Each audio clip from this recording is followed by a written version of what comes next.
Negeri orang sakit. Halaman 49 sampai dengan 51. Sakit adalah keadaan tak seimbang, sumbang. Ditanya kemana, jawabannya waktu, misalnya malam. Ditanya kapan, jawabannya ruang, misalnya pasar.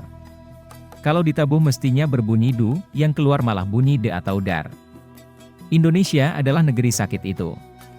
Ada banyak ketakseimbangan. Pada dasarnya tak seimbang antara bobot isi dan bobot wadah. Banyak yang tak jodoh antara wadah dan isi. Pemimpin dan rakyat seharusnya jodoh, seimbang antara pemimpin sebagai isi dan rakyat sebagai wadah. Kalau keadaan sehat, tentu saja pemimpin sebagai isi lebih pintar daripada rakyat yang kurang pintar.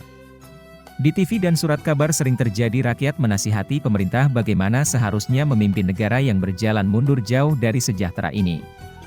Di negara yang sehat, ukuran kesejahteraan adalah pendapatan per kapita rakyat. Sebuah negara disebut sejahtera bila rakyat berpendapatan tinggi. Di Indonesia terbalik, rakyat boleh berpendapatan rendah asal para pemimpin berpendapatan tinggi menyundul langit Indonesia yang biru ini. Di negara yang sehat, tingkat pendidikan dan tingkat kecerdasan seimbang dengan pendapatan, bahkan juga tingkat jabatan. Pahlawan. Di Indonesia guru besar boleh gigit jari menyaksikan TKI berpendapatan 10 kali pendapatan profesor. Saya anjurkan agar guru besar ramai-ramai meninggalkan negeri sakit ini jadi TKI tingkat tinggi di negara sehat. Itu sebabnya, TKI diberi gelar pahlawan devisa tanpa rasa malu sedikit pun dan marah kalau TKI disiksa di negeri orang. Bukankah pahlawan disebut demikian karena ikhlas menderita? Bagaimana disebut negara sehat kalau pemimpin lebih bodoh daripada rakyat? Kalau pemimpin lebih makmur daripada rakyat yang seharusnya ia makmurkan? Semua ini akibat hukum keseimbangan, hukum jodoh, tak sejalan. Sakit ini, sumbang ini, sudah dimulai dalam pikiran kita masing-masing. Negeri ini sudah sumbang, sudah sakit, sejak didirikan. Kesumbangan ini terletak pada ketakmampuan menyelesaikan soal tradisi lokal Indonesia dengan modernitas. Dualisme paradoks ini terus dipelihara sampai sekarang. Pemimpin dalam tradisi lokal Indonesia dapat beragam arti. Di Jawa dan daerah yang kena pengaruhnya, seorang pemimpin adalah seorang yang berkarisma. Semboyannya, Bapak selalu benar. Mati hidup saya bergantung pada Bapak. Dalam pemikiran yang demikian ini, bobrok atau jayanya negara terserah kepada yang memimpin. Beda dengan kearifan lokal Sumatera atau Melayu dan daerah yang dipengaruhinya. Semboyan mereka, Raja Adil Raja disembah, Raja Lalim Raja disanggah. Kalau pemimpin tak becus, dongkel saja.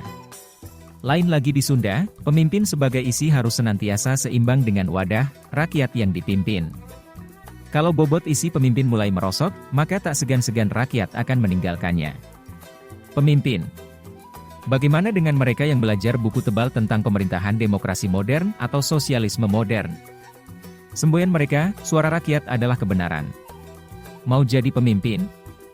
Wah, mudah saja, kumpulkan suara rakyat sebanyak mungkin. Rakyat yang mana? Para penganut pemimpin karisma akan melihat cahaya popularitas si calon. Kalau tak punya cahaya, lebih baik golput saja. Para penganut kualitas pemimpin tak peduli apakah si calon bercahaya atau tidak. Kalau si calon kelihatannya pernah tak naik kelas, lebih baik golput saja. Sedang para penganut pemimpin adil cenderung menimbang-nimbang dulu pengalaman dan sepak terjang selama hidup si calon. Kalau biografinya menunjukkan grafik naik dalam sikap keadilan, maka tak ragu lagi rakyat akan mencontrengnya meski kurang cahaya karismanya. Kekacau balauan makna ini berakibat fatal. Tak mengherankan bila banyak bintang sinetron jadi pemimpin kita, banyak orang yang terlibat kasus tiba-tiba nongol jadi pemimpin kita.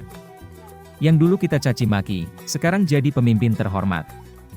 Entah bodoh, entah pintar, entah bercahaya atau legam karena mayoritas pemilih menganut asas karisma, dalam arti populer, maka penyakitlah yang kita tuai. Umumnya organ sakit perlu pengobatan. Kalau perlu, operasi atau amputasi. Sakit ini tak dapat dibiarkan tanpa pengobatan kalau tak ingin negara ini mati, hilang dari peta dunia. Lihat Tiongkok. Tahun 1950-an rakyatnya masih antre beras. Rakyat Indonesia sudah mampu beli beras Cianjur. Setelah 60 tahun justru rakyat kita masih antre raskin. Cina punya keseimbangan, pemimpin pandai dan rakyat sebagai wadah boleh bodoh, jadi penganut paham pemimpin Sunda. Mengapa Indonesia mundur? Karena para pemimpin, rakyatnya tambah pandai. Jadi, siapa yang harus menjalani terapi supaya sehat? Memimpin negara yang begini beragam cara berpikirnya tak semudah memimpin negara yang relatif setara cara berpikirnya. Indonesia perlu pemimpin genial, manusia isi. Manusia isi semacam itu banyak di Indonesia karena rakyat tambah pandai. Persoalannya bagaimana mekanisme menjaring mereka? Jaring yang kita pakai selama ini hanya mampu menangkap ikan kerdil. Kakap lolos terus. Itulah jaring bikinan Indonesia, bukan made in mancanegara.